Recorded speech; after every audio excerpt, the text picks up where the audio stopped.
De falibiaraka amintsika rehetra indray eto amin'ity tambazotra tserasera ity. Za tena faly satria rehefa mieritreritra ny fitaovana teknôlôjika avo lenta ohatra zao hoe mandeha ny afatra vetivety kely de tafapita any amin'izay ampitana ny afatra de mahatsiaro an'i Estera ilay niara-niasa tamin'ny Mordekay nandefa an'ireo le soavaly aingam-pandeha mba hamonjy ny jiosy tamin'izany fotoana izany de tena naomby ny tetika satria de tena voavonjy ny jiosy tsy maty ny jiosy tamin'ireo firenena 720 teo ambany fifehezan'ny mpanjaka Aseriosy tamin'izany fotoana izany noho ny Mordekay izay tsy niankoka teo amin'ny Amana. Fa amin'izao vanim-potoana iainantsika izao koa amin'ny fotoana toy izao de isika ihany koa ao anatin'ny tony tambazotra tserasera tony no mampita ny famonjeny Jesosy Kristy ho an'izao tontolo izao. Voainga antsika anakalaza Noely de Noely tena hoe fankalazana an'izany famonjena netin' Jesosy Kristy izany. Fa amin'ity anio ity tsy resaka an'izany tsika fa mba ho fampidirana ato anatin'ny fandarana fotsiny fa fijoroana vavolombelona izay hitako teo amin'ny fiainako ary nanomezan'Andriamanitra voninahitra ny anarany no tiako entina aminao. Tany amin'ny taona 13 taona 14 tany roa taona de nisy raharaha-pitsarana tena nanahirana be ahy mihitsy teo amin'ny fiainako. De tao anatin'io raharaha-pitsarana io za efa nandray an' Jesosy ary zany mihitsy ny tiako itenenana antsika koa hoe tsy hoe tsika rehefa mandray an' Jesosy, tsy hoe tsika rehefa voavonjy de tsisy ninina mafy hitranga eo amin'ny fiainantsika. Za tena miteny anao hoe vao maika mihitsy ary tena misy satria nahoana tsika mila mitombo amin'ny finoantsika ary reny zavatra mitranga eo amin'ny fiainantsika reny le épreuve reny no mampitombo ny finoantsika.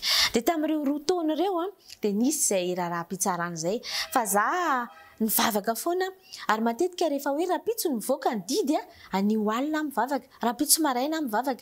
De tamin'izay fotoana izay ivoaka ny didy rapitso maraina de nanontany tompo tena nanontany tompo hoe tompo ahoana ny valin'io fitsarana io, inona ny didy ivoaka. Fa tena niteny ohatran'izany itenenako aminao zany ny tompo hoe resy ianao.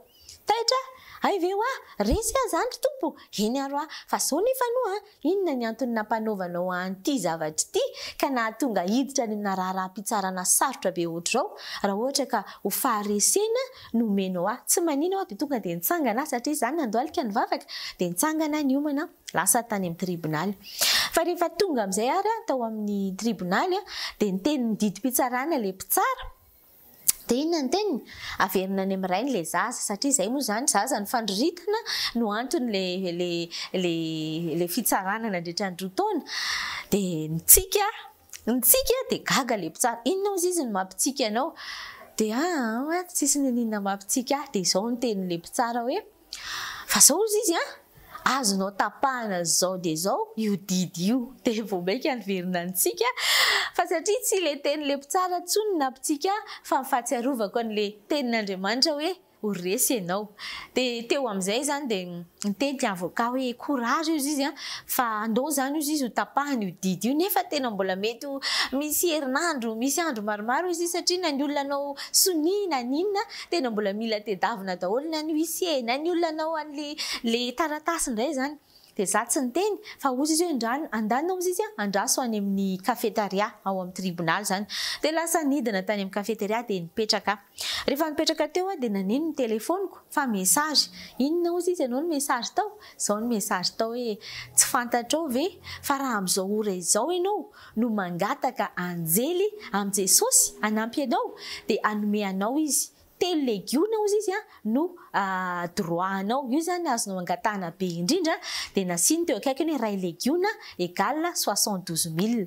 De taitra fa tonga de nivavaka hoe Jesosy omeo 2 legiona fotsiny 72 000 anjely andeha hanampy ny avoka iny atateraka an'le fanapahana ny didy.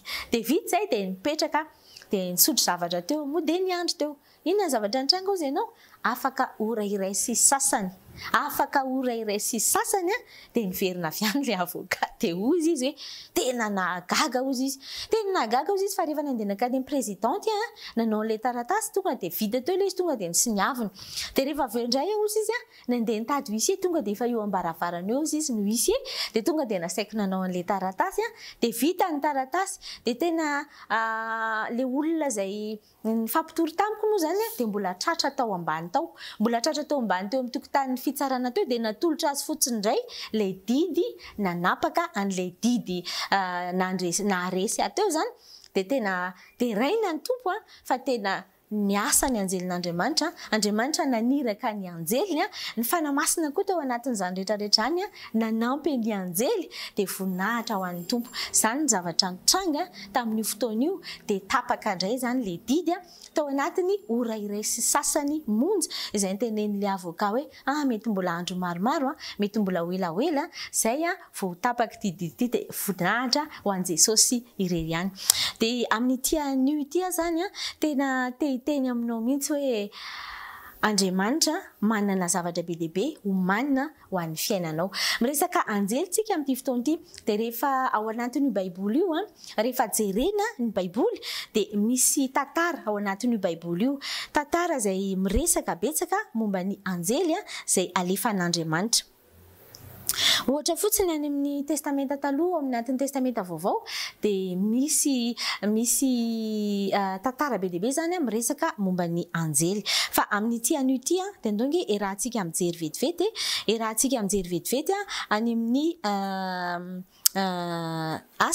Asan'ny Apostoly toko 12 dia ny andininy 5 ka hatramin'ny 7 Asan'ny Apostoly andao erahantsika mijery boky Asan'ny Apostoly miara-mijery amiko ianao anaty baiboly Asan'ny Apostoly toko 12 dia ny andininy 5 ka hatramin'ny 7 dia andonge arahantsika mamaky amin'ny anaran'i Jesosy ilay teny amin'ny anaran'i Jesosy ary Petera nambenana tao an-tranomaizina ary ny fiangonana nahery nangataka tamin'Andriamanitra ho azy ary noho ny efa amoaka azy Herôda dia natory teo anelanelan'ny miaramila roalahy Petera tamin'ny alina iny sady voafatotra tamin'ny gadra roa izy ary nisy mpiambina niambina ny tranomaizina teo amin'ny varavarana ary indro nisy anjelin'ny tompo tonga teo sady nisy nazava namirapiratra tao amin'ny trano ary nanohiny nitezan'ny Petera dia namoa azy ka nanao hoe mitsangana faingana dia niala tamin'ny tanany ny gadra.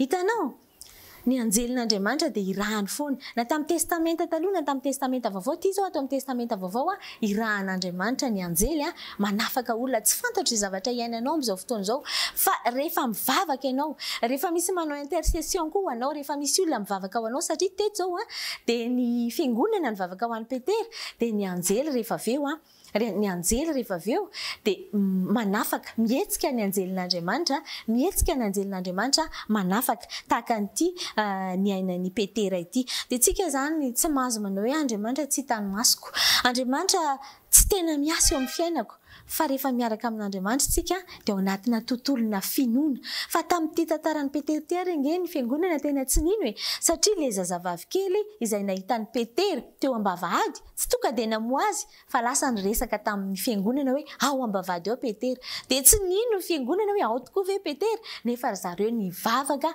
mba hivoahan'ny Petera dia rehefa aveo izy nahita hoe tena Petera tokoa io fa tsy matoto fa tena Petera tokoa io fa ny afatra ho anao dia hoe rehefa mivavaka isika rehefa misy olona mivavaka ao antsika tsika intercesseur tsika mpivavaka ho an'olona tena misy vokany ireny vavaka ao ataontsika ho an'ny olona ireny fa aza manao fotsiny dia mivavaka fotsiny itsika mila miandrandra zavatra amin'Andriamanitra rehefa mivavaka amin'Andriamanitra.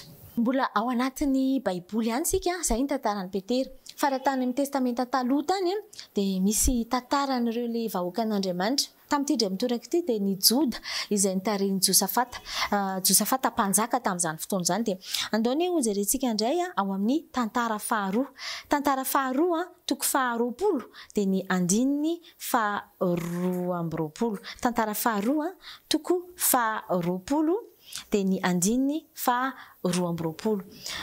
Tao anatin'io fotoana io dia vanim-potoana nisy ady. Iady amin'ireto Joda ireto zany nisy iady amin'ireo ny Amonita isan'ny niady tamin-jareo tamin'izany fotoana zany. Fa zao zavatra nataony andony vakitsika amin'ny anaran'i Jesosy ny 20. Ary raha vao nanomboka nioby sy ny dera ireo dia nasiany Jehova otrika amely ny taranaky Amona sy Moaba sy ny avy any atendrombohitry Seira izay avy amely ny Joda ka dia resy ireo. Zany hoe rehefa nideran'Andriamanitra zany ny Joda, rehefa nihira ny Koraita, satria ny Koraita tamin'izany fotoana zany le mpideran'Andriamanitra tamin'ireo vanim-potoana io, rehefa nideran'Andriamanitra zareo dia tonga dia nanisy otrika Andriamanitra, nietsika Andriamanitra zany nino mihitsy fa ny anjelin'Andriamanitra no notariny nanao an'izany otrika izany ary dia resy ireo. Niteny taminao ateo hoe misy fatotra eo aminao, misy fiainana mety hoe heverinao hoe mafy amin'izao fotoana izao eo amin'ny fiainanao.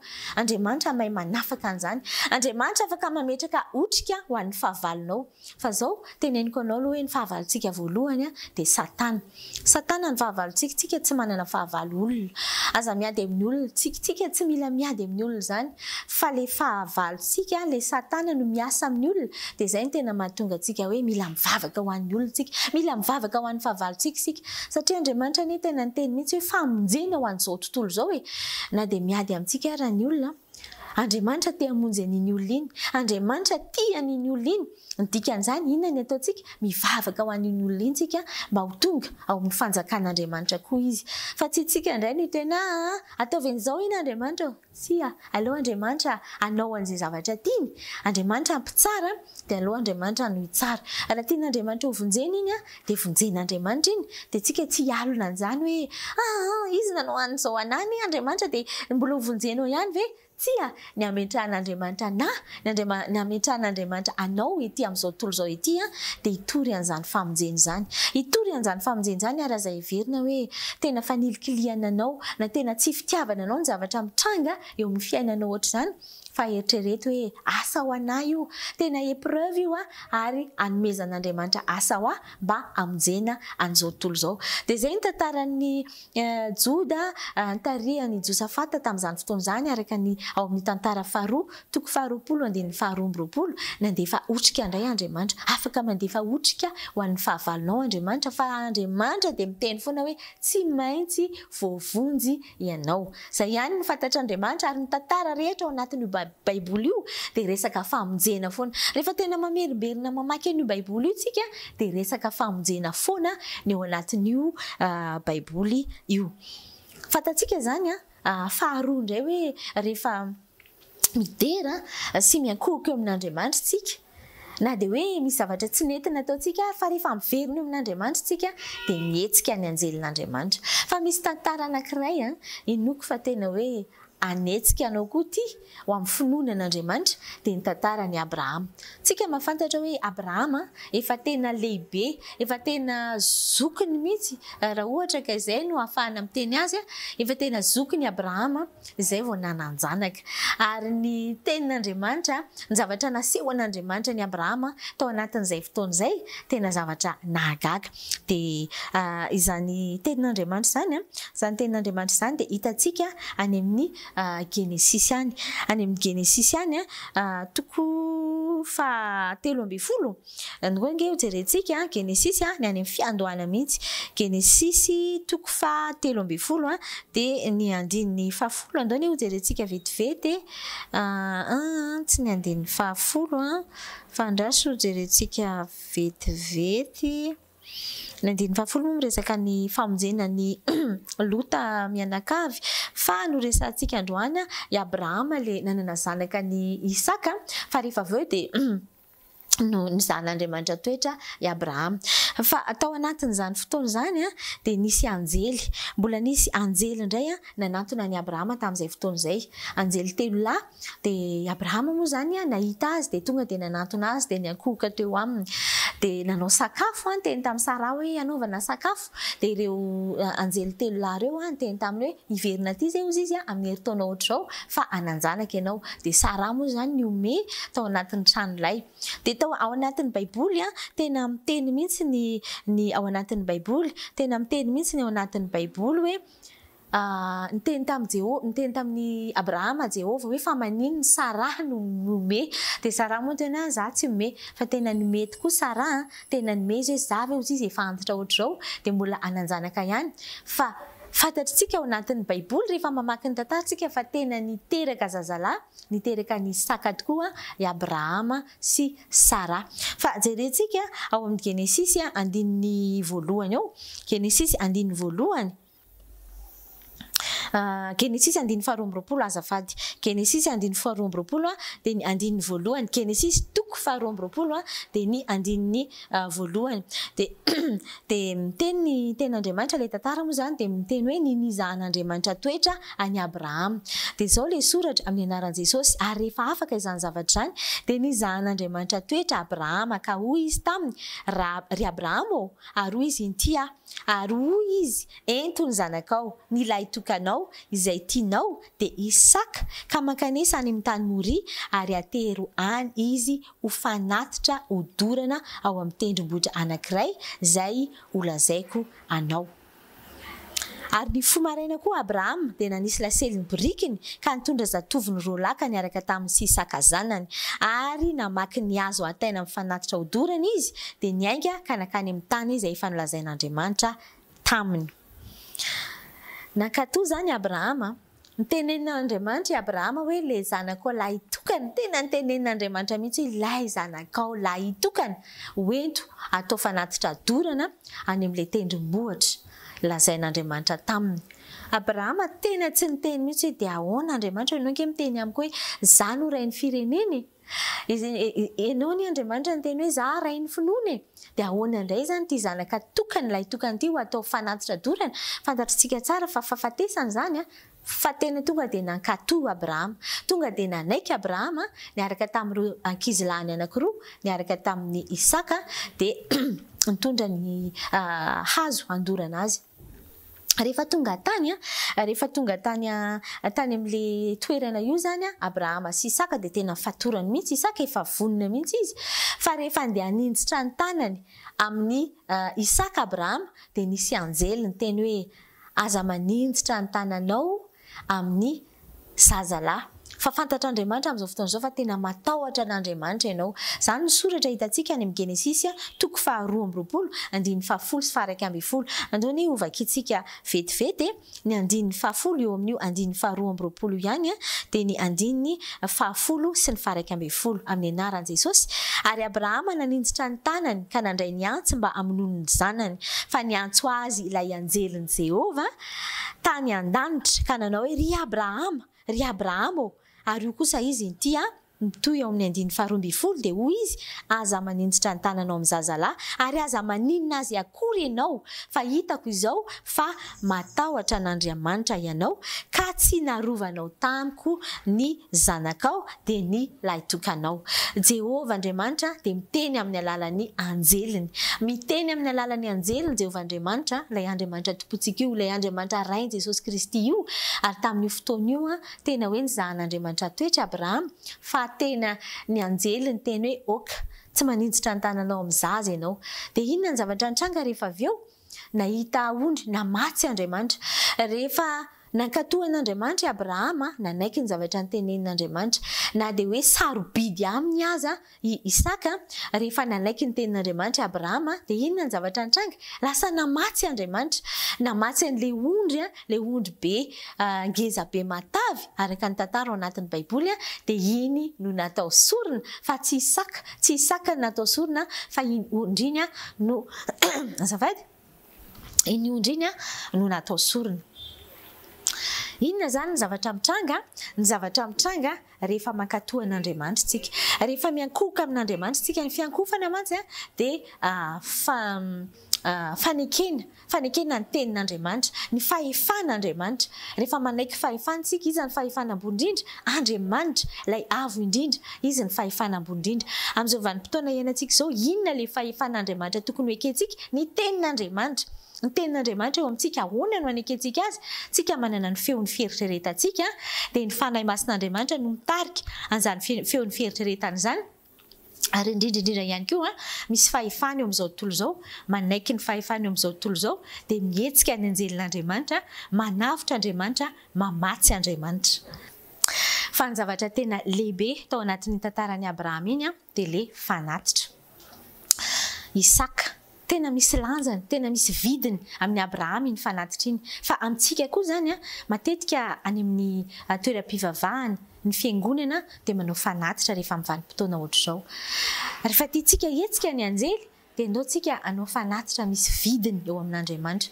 Fanatitra tena hoe mampararirary atsika eo amin'Andriamanitra. Fa tena teneniko anao, ireo tantara amin'ny Baiboly ireo tena marina ireo tantara ireo. Dia amin'izany fotoana izany tena hetsika ny anjely rehefa manao fanatitra, ataoko hoe fanatitra sakrifisy mihitsy sika. Tena hoe zavatra miantra amintsika izany fanatitra izany. Tadintsika ve le tantaran'le vehivavy nanao fanatitra tany amin'ny toeram-piangonana. Nijery zany Jesosy nijoro teo amin'le toerana fanaovana fanatitra izy. Dia nijereny le vehivavy anankiray, vehivavy manantena, vehivavy mahantra, dia nanolotra fanatitra izy. Fa ny azy ny fanatitra nataony dia izay rehetra nananany. Fa hoy Jesosy hoe ny azy ny lehibe indrindra, ny azy ny betsaka indrindra, ny azy ny tena fanatitra tsara indrindra. Dia raha manao fanatitra tsika amin'ny vanim-potoana anaovantsika fanatitra any amin'ny toeram-pivavahana isan-karazany dia aleo tena fanatitra misy lanjany amin'Andriamanitra no ataontsika, fa izay no isan'ny tena mampietsika ny anjely. Misy mpanompon'Andriamanitra izay tadidiko amin'izao fotoana izao, Tery ny anarany, Amerikana izy dia izy tena nanoratra boky be dia be mikasika ny anjely sy ny mozika. Dia ao anatin'ny fampianarany koa izy dia mampianatra mihitsy hoe isika ozy izy tena jeren'ny anjely. Jeren'ny anjely ozy izy ny zavatra izay ataontsika, indrindra eo amin'ny ara-bolantsika. Dia tena marina izany satria any amin'ny Asan'ny Apostoly andaony hojerentsika vetivety, any amin'ny Asan'ny Apostoly, Asan'ny Apostoly toko 10, Asan'ny Apostoly toko 10 dia ny 14 hojerentsika iarahantsika mijery amin'ny anaran'i Jesosy.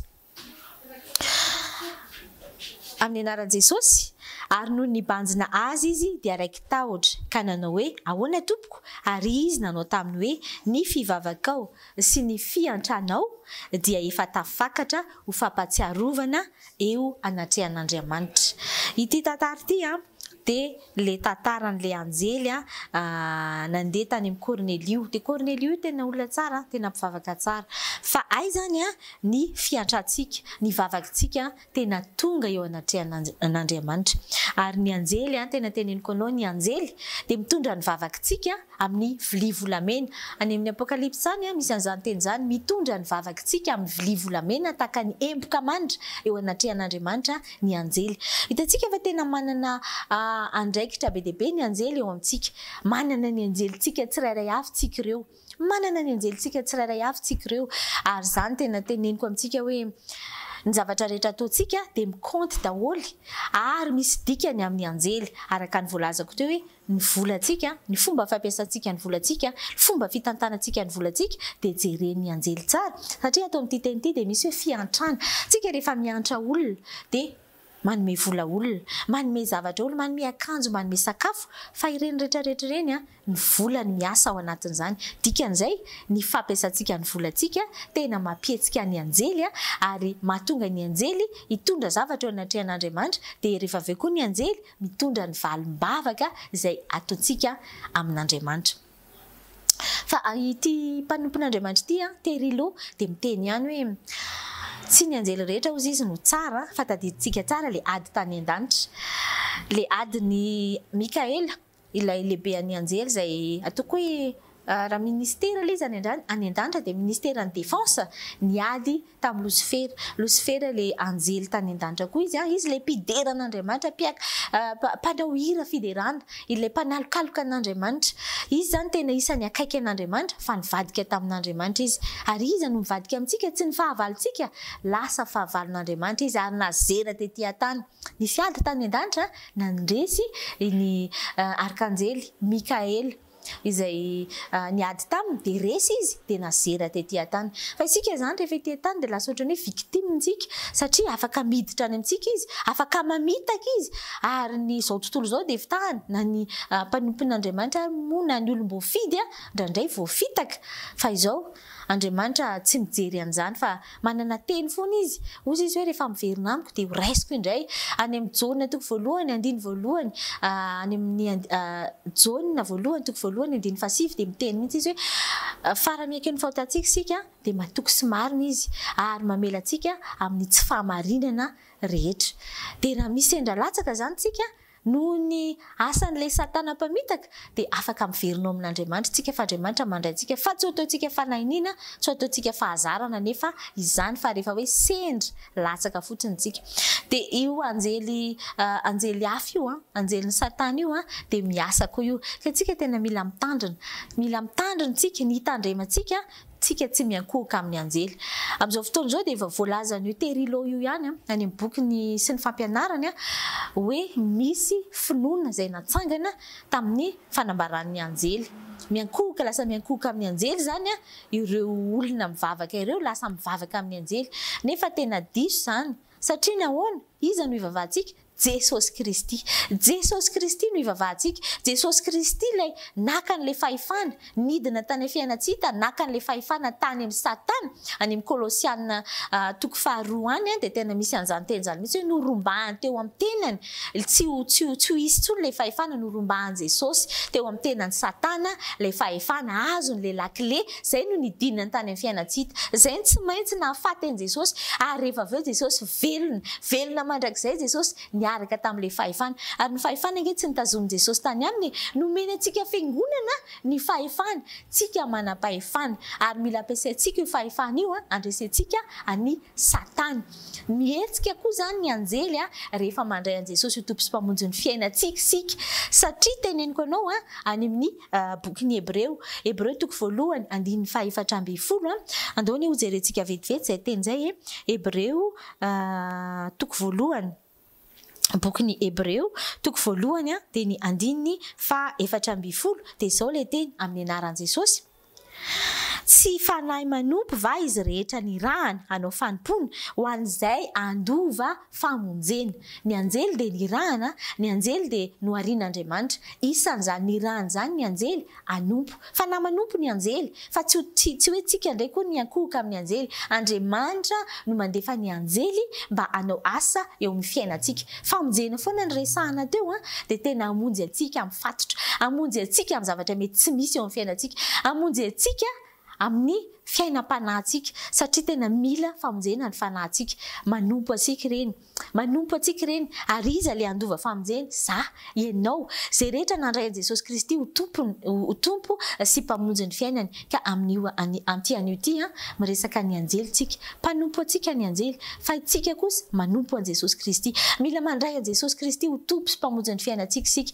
Mila tenentsika amin'ny vavy zany hoe Jesosy eo, ianao tompoko, Jesosy eo, ianao mpamonjyko manompoka an'io, fa ifinako aminao tsy fataterahako rehetra tamin'ny lasa manompoka eo de teraka ny fanahintsika.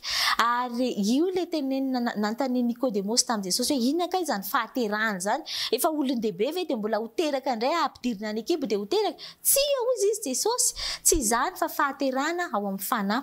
De rehefa mandray an Jesosy ho tompo sy mpamonjy ny fiainantsika sika, mino ao am-pontsika fa Jesosy ilay nitsangana ary efa mipetraka eo kavanan'Andriamanitra ray le Jesosy, ilay maty nitsangana mipetraka eo kavanan'Andriamanitra ray.